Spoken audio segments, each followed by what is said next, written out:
Semua kisah dan rasa berawal dari sini. Perjalanan singkat yang sangat panjang sekali. Sebuah awal yang tiada akhirnya. Inginku, inginnya, inginmu, ingin mereka. Berbeda, terpaksa, mimpi, cita-cita. Aku putra bangsa yang menyedihkan. Diberi hati minta jantung. Mendapat daging meminta duri. Sekolah impian banyak orang yang entah mengapa jadi aku yang terpilih seleksinya. Perasaan berperan sangat penting. Logika sudah lagi tak tersentuh. Baiknya, senangnya, beruntungnya. Tidak sama sekali sebanding dengan lelahnya, malasnya, sedihnya.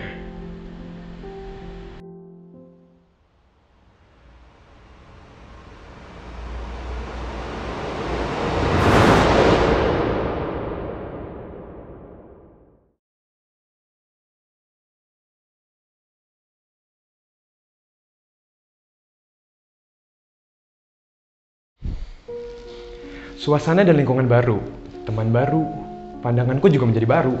Betapa bodoh aku memilih jalur ini dalam hidupku. Mengapa rela aku masuk ke dalam sini? Teman-teman lamaku yang jauh lebih menyenangkan begitu saja kutinggalkan. Keluargaku dan kehangatannya begitu saja aku lepaskan. Demi hidup dan belajar di dalam sini. Aku rindu semuanya. Aku rindu semuanya. Air mataku habis. Perasaanku terkuras habis. Tempat ini mematikan hati dan jiwaku. Aku lelah. Aku lelah di dalam sini. Aku rindu rumah. Aku butuh mama, papa. Aku ingin teman-temanku.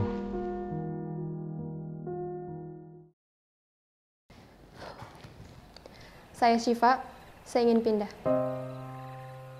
Jadi dari awal tuh gue emang waktu keterima tuh gue ngerasa udah gak yakin sih mau masuk IC. Dan pas Matrix itu makin kuat perasaannya. Kayak tinggal di asrama itu ngebuat gue bener-bener pengen pulang, kangen rumah, kangen orang tua, kangen teman-teman SMP gue yang di Bekasi. Dan SMP makin bikin gue gak betah di IC.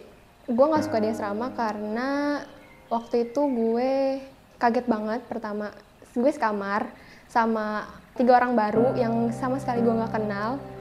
Dan juga gue harus menyesuaikan sama kehidupan baru gue. Dan di situ gue nggak, biasanya gue di rumah ada orang tua, terus sekarang gue benar-benar nggak lihat orang tua lagi, nggak lihat keluarga gue lagi di sekitar gue. Dan itu ngebuat gue kaget sih. Dan pengen pulang secepatnya. Jadi waktu dari Matrix tuh yang gue omongin tuh nggak jauh dari gue bakal sampai Matrix saja. Gue nggak bakal tahan lama di IC. Gue nggak bakal nyampe kelas 11, kelas 12 apalagi. Dan itu tuh karena gue ngomongin itu terus dan teman-teman gue setiap ngomong tuh kayak, ih nanti kan kita kelas 10, kelas 11 kayak gini. Sampai pas itu tuh gue kayak jadi sedikit muak karena gue capek yang diomongin itu doang. Tapi ya udah akhirnya Matrix itu benar-benar gue jalanin dengan kondisi gue pengen pindah. Oke, jadi setelah selesai Matrix, di rumah itu gue benar-benar ngebujuk ibu gue biar gue bisa pindah sekolah, berhenti tinggal di asrama dan bebas gitu dari IC. Waktu itu ibu gue bilang coba gue tahan dulu sampai 1 semester. Seenggaknya nanti kalau misalnya gue masih bersikukuh buat pindah, semester 2 gue bakal pindah ke sekolah lain. Setelah berkali-kali dikuatin ibu gue, akhirnya gue merasa oke, gue bisa buat nyoba 1 semester dulu di IC. Cuman waktu pertama kali masuk, yang pertama kali menyapa gue adalah Mas Sama. Dimana di situ isinya lari-larian, tatip, dan hal-hal yang bikin gue rasanya gue pengen pulang aja sekarang juga. Cuman di Mas Sama itu ada satu kakak kelas, Kazamia, dan gue tuh kagum banget sama beliau. Dan teman-teman gue akhirnya tahu kalau misalnya gue kagum sama dia. Di situ akhirnya setelah selesai masa-masanya dan gue masih kagum, teman-teman gue berani nyamperin Kazamia buat minta nulis surat isinya biar gue kuat dan gue nggak jadi pindah. Ini tuh benar-benar satu surat panjang isinya kayak, Syifa jangan pindah ya, Syifa dicoba dulu, dijalanin dulu, ada banyak hal yang bakal kamu lewatin kalau kamu pindah, kayak gitu. Dan akhirnya gue mulai tersentuh lah sama teman-teman gue yang benar-benar kuat banget dan gak berhenti buat ngeyakinin gue kalau misalnya gue tuh bisa di instansi Cendekia gitu. waktu awal-awal masuk semester 1 juga, Juli kalau nggak salah, Juli akhir, itu ada ulang tahun gue, 27 Juli. Dan di situ gue juga dapat kado yang menurut gue luar biasa banget, yaitu ada tanda tangan anak-anak LKS Ahwat dan isinya quotes biar gue tetap di IC. Jadi gue tetap 3 tahun di IC. Dan gue kagum banget karena itu tuh mereka baru kenal sama gue. Dan mereka udah tahu kalau gue ulang tahun. Dan mereka berniat dengan berjuang banget buat ngasih gue kado. Dimana kadonya menurut gue tuh keren banget caranya juga, cara dapetinnya. Jadi waktu itu mereka, orang-orang yang ngasih gue kado kayak Rani, Ida, Mila, terus habis itu Salwa, Jalu, dan segala macamnya itu mereka nyetop, benar-benar semua yang lewat mau ke asrama itu benar-benar di stopin, dibilangin kayak tolong dong tulis sesuatu buat Syifa, dia ngerasa nggak betah, dia pengen pulang, dia homesick, tolong dong lu yakinin kalau misalnya dia tuh bisa 3 tahun di IC gitu. Di situ juga gue ngerasa tersentuh sih. Setelah selesai masa-masa dan surat-suratan dari Kazamia itu, gue udah mulai mau menerima masukan dari teman-teman gue, udah mulai ngebuka telinga gue buat dengerin teman-teman gue. Tapi tetap aja, tiap malam gue masih sering nangis, masih pengen banget ketemu sama ibu gue, pengen nelpon, pengen di rumah. Sampai akhirnya teman-teman gue juga kayaknya harus ngelakuin sesuatu yang lain deh. Dan sampai teman-teman gue nelpon ibu gue dan bilang berapa hal kalau misalnya gue tuh nggak kuat banget di Insan Cendekia. Itu semua diceritain ke ibu gue, dan ibu gue akhirnya cerita ke gura gue. Waktu itu gura gue. Gue dipanggil, gue waktu itu ke Wakamat, duduk sama Bu Rey, dan Bu Rey nanyain dari mulai hal tersimpel, yaitu apa perasaan gue saat ini. Dan gue ceritain semua apa yang gue rasain.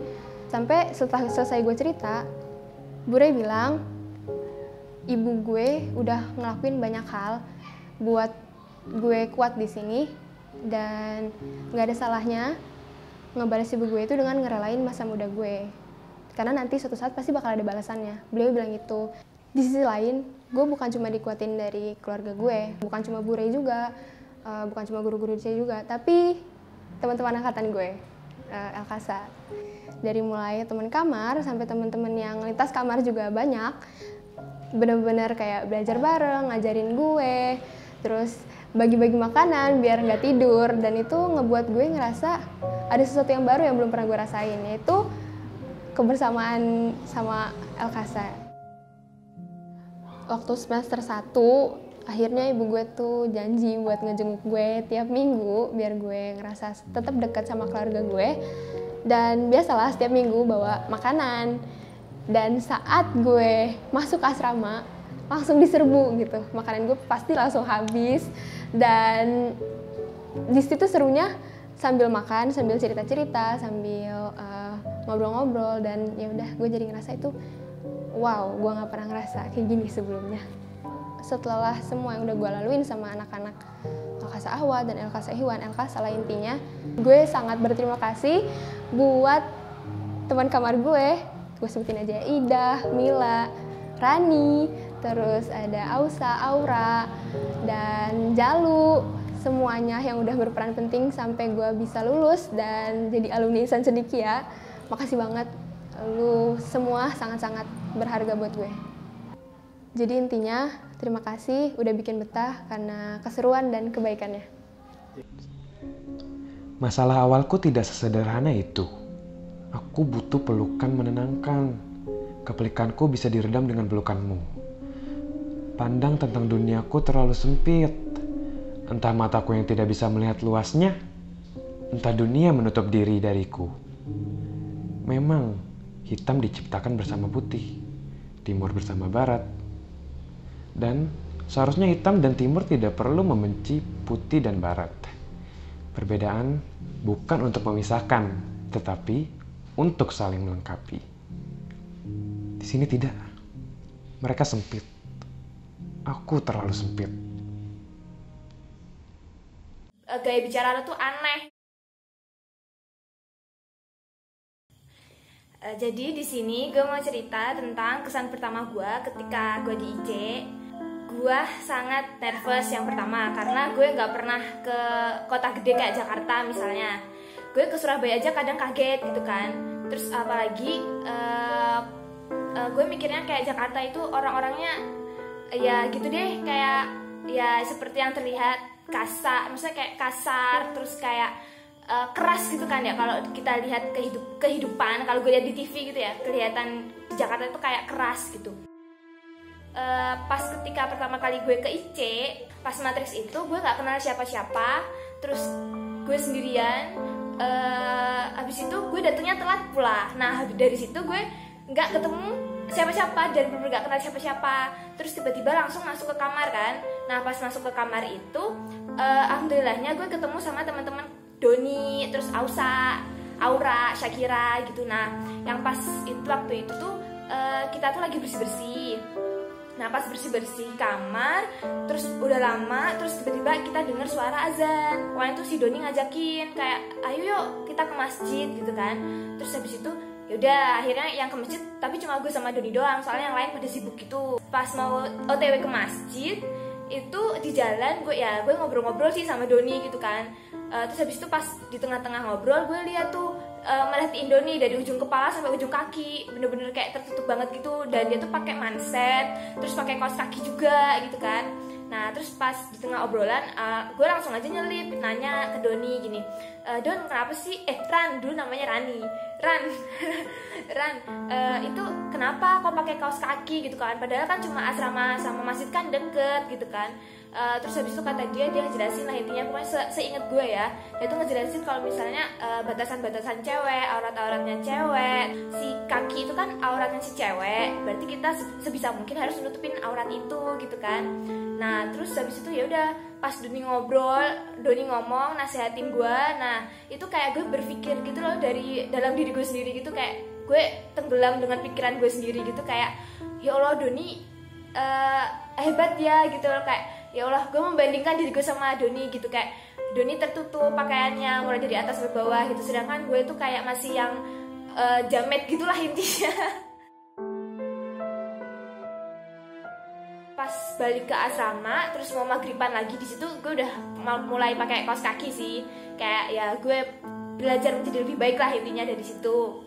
Nah terus yang kedua itu culture shock yang gue alamin. Pokoknya ini seingat gue tuh lagi malam-malam belajar, terus di meja belajar gue. Nah meja belajar gue itu deketnya pintu masuk di kamar. Nah pas malam-malam tuh ada tuh tiba-tiba pokoknya adalah anak gitu kan nyamperin gue, langsung buka pintu brak gitu kan.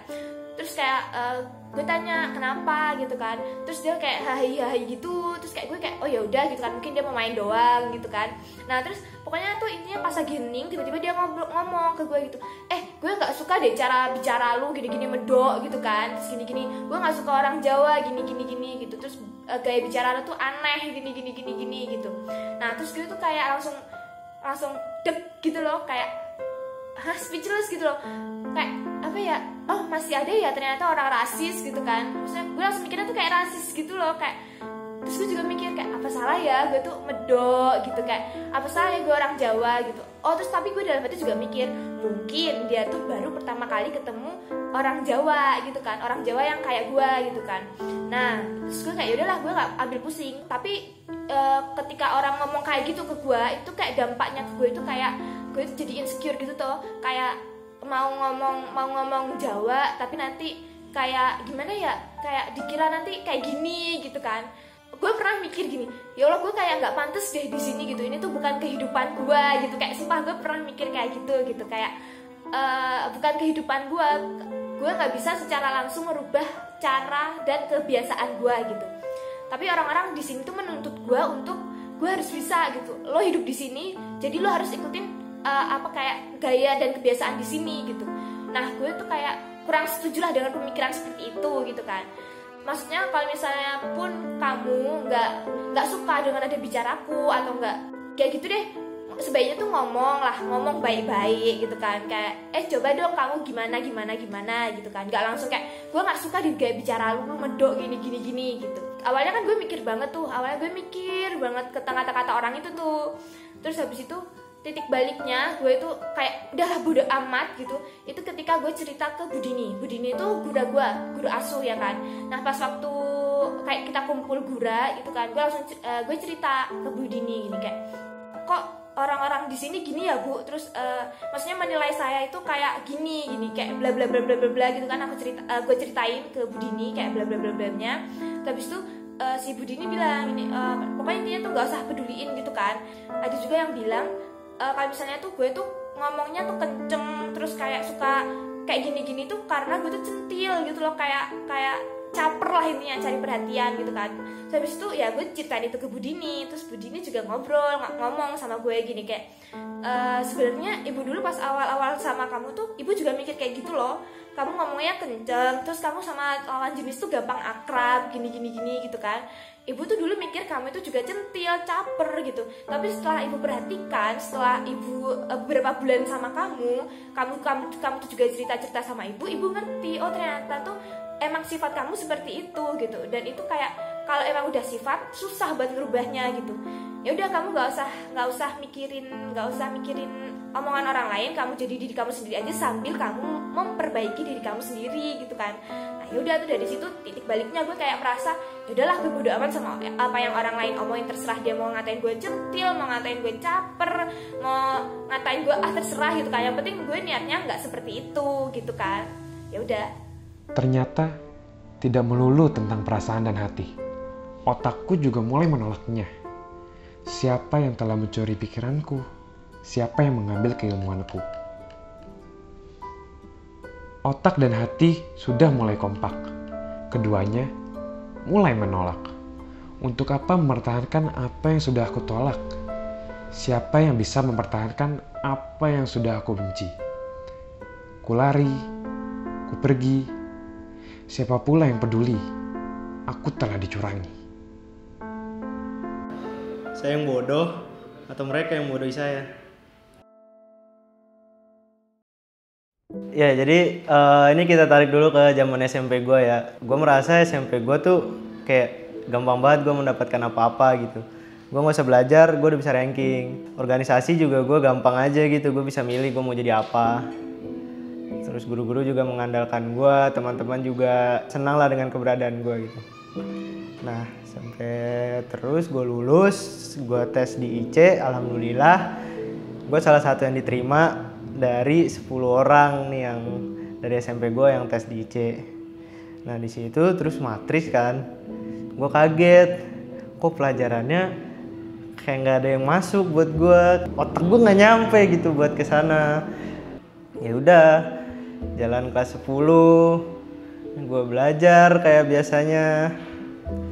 Gue ujian, tapi kok hasilnya nggak memuaskan gitu.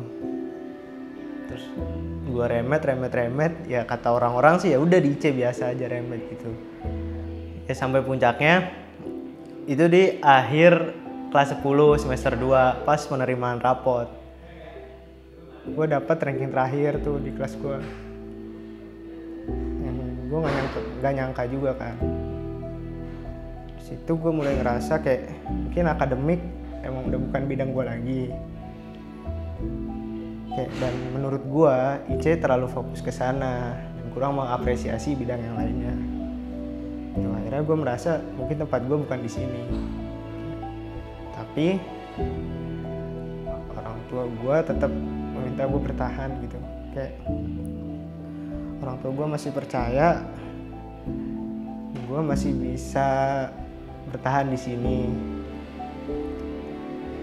Orang tua gue masih percaya gue masih bisa ngelanjutin studi gue di IC.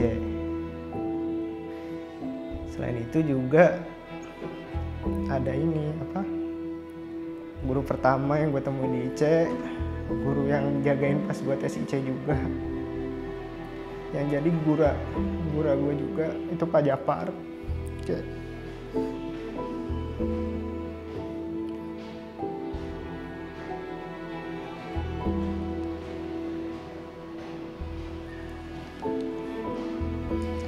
Pak Japar tuh bilang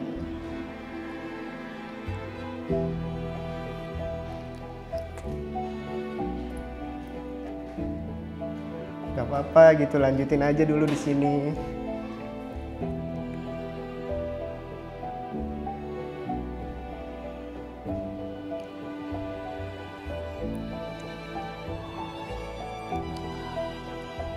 Oke, akhirnya emang Pak Japar guru yang paling salah satu alasan gue bertahan gitu. Dan itu juga pas-pasan setelah itu, pas-pasan ini nih staffing OSIS maupun acara-acara kelas 11 gitu, dan gue diberi beberapa amanah di situ.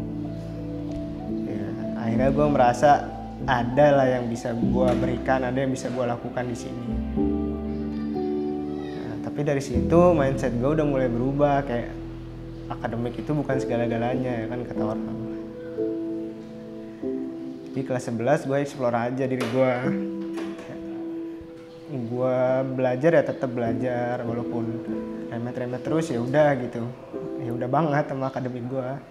Tapi gue kayak lebih nyoba banyak hal baru. Gue berusaha yang terbaik buat amanah yang diberikan sama gue. Tapi ya gue tetap belajar, berusaha yang terbaik juga sih buat akademik gue. Akhirnya selesai kelas 11 dan naik ke kelas 12, gue mulai mikir lagi di situ. Kayaknya gue nggak bisa gini-gini terus gitu. Kalau gue masih di sini-sini aja, mungkin masa depan gue gimana? Gue nggak bisa masuk ke perguruan tinggi yang gue mau juga. Akhirnya ya udah, di awal kelas 12 gue udah komitmen, gue mau fokus, gue lebih berusaha lagi buat akademik gue nggak mau diganggu sama hal-hal lain lagi gitu. Gue nggak mau ditarik panitia lagi, gue nggak mau disibukkan dengan hal-hal lain. Pokoknya gue mau belajar aja lebih baik. Ya dengan banyaknya remet dan usaha gue selama ini juga gue lebih bisa memahami lah gimana caranya gue belajar dan gimana caranya gue bisa lebih lagi dari ini gitu. Tapi intinya gue nggak mau ke distract apapun di kelas 12. Di situ hasilnya mulai kerasa sih, sedikit demi sedikit, kayak sesekali gue nggak remet gitu. Ya dan pada akhirnya gue merasa gue udah di jalur yang benar gitu. Gue udah lumayan bisa ngangkat nilai gue udah mulai merasa pede dengan diri gue. Dan alhamdulillah akhirnya gue lulus dengan harum di IC. Gue bisa masuk ke Fakultas Teknik Mesin dan Dirgantara Institut Teknologi Bandung, yang itu dari dulu gue pengen. Terang telah menjelma cahaya yang masuk melalui jendela mataku, menyebarkan putih dalam hitamku. Semuanya telah seimbang saat ini. Aku sudah bukan putra bangsa yang menyedihkan. Aku putra bangsa yang merdeka. Tidak lagi-lagi ku dijajah gelap. Tidak lagi-lagi ku hanya memelihara sedih, sakit, dan kecewa. Ada pula yang dinamakan ikhlas, syukur, dan bahagia. Dan itu jauh lebih penting dari yang lainnya. Terima kasih Elkasa, berkatmu aku telah rela bertahan. Sekarang 1. Ikhlas, 2. Jujur, 3. Disiplin, 4. Bertanggung jawab, 5. Kebersamaan, 6. Pantang menyerah, 7. Etis.